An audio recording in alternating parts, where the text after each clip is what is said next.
رضوان سر امراوتی سے، انہوں نے پوچھا ہوا ہے کہ مولانا اگر کوئی پیشنٹ ہے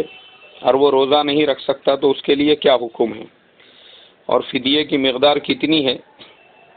دوسرا سوال انہوں نے کیا ہے کہ حاملہ عورت روزے کی قضا سال بھر میں کبھی بھی کر سکتی ہے یا ان کو متواتر رمضان کے فوراً بعد میں روزے رکھنا ہے؟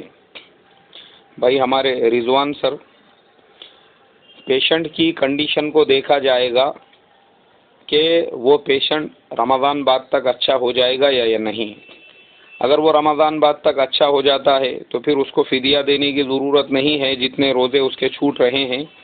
اس کو ان کی قضا رکھنا پڑیں گی۔ فدیہ ان مریضوں کے لیے ہے جو کوما میں چلے گئے یا ایسے پیشنٹ ہیں جو شیخ فانی ہے، اب جو بالکل یعنی ایسا بوڑھا آدمی ہے کہ جو مرنے کے بالکل قریب ہے اور اس کے ہاتھ پیروں میں کوئی دم نہیں ہے اور وہ روزہ رکھے تو اس کی جان جانے کا خطرہ ہے۔ فدیہ ایسے لوگوں کے لیے ہے، ہر کسی کے لیے نہیں ہے، اور فدیے کی مقدار وہی ہے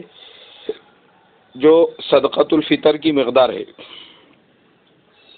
حاملہ عورت کا جو آپ نے سوال کیا ہے، پریگننٹ عورت جو ہے